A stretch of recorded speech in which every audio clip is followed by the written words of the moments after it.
Welcome back. With Pennsylvania now fully reopened, this upcoming summer is going to look and feel a whole lot different than just a year ago. And health experts say they're already seeing a spike in summer-related injuries in children, which they didn't see last year.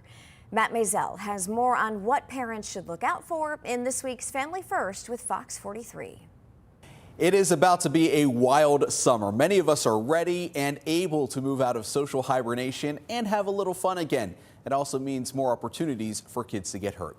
Joining us to help make sure you keep your family safe this summer is Amy Bullinger, head of Pediatric Trauma Center at Penn State Children's in Hershey. Amy, thank you so much for joining us on Family First with Fox 43.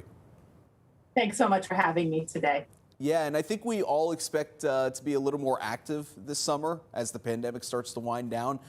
Amy, what activity are doctors expecting to maybe be busier than normal this year compared to last year?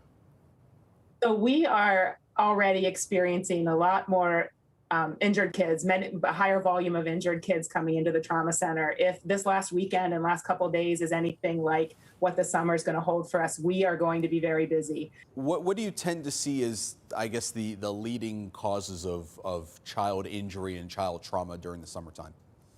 Sure. So in the summertime, think about kids who are active, right? Children learn through play and through exploring their world. So bike injuries, kids not wearing helmets, kids riding on heavily traveled roads, pedestrian injuries, kids running out after a ball that goes into the street, they run right out after the ball. Farming injuries, teen drivers, this is the most dangerous time of year for teens to be on the road, statistically speaking. We are seeing in the summertime, folks who have air conditioning, they'll put their windows up on the second story, screens in, they think they're doing the right thing. Kids lean against the screen pops out, child falls out and lands on.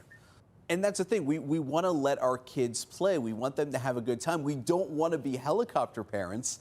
But that said, what are the 100% no-nos for children to get into over the summer where parents are always told, pick your battles. What are the battles that parents need to pick this summer? Oh, so let me start by saying I'm a mom, right? I pick my battles on the daily with my children. The couple of non-negotiables really you need to think about, I think, to keep our kids safe is if your kid's going to ride a bike, they've got to wear a helmet. They've got to wear a helmet. Many brain injuries have lifelong implications. So bike helmets for sure. Teaching your kids to cross at the crosswalk when they're crossing the street. Don't go chasing that ball. We'll go get the ball if it goes out the street. Don't go running after it. Teen drivers, man, put the phone down, wear your seatbelt. You shouldn't have a car full of 4 or 5 teens. We always know teens in large groups tend to not make the best decisions. So if you throw 5 in the car, I can guarantee you that driver is going to struggle with paying attention and staying focused. I think a lot of those areas are areas where parents may have blind spots, and we spoke last year about drownings and near drownings, and that specifically when it comes to the pool, we need to be laser focused 100% of the time. What are some other areas, and we'll get you out here on this, that parents may not think about as being as severe, but you need that undivided attention?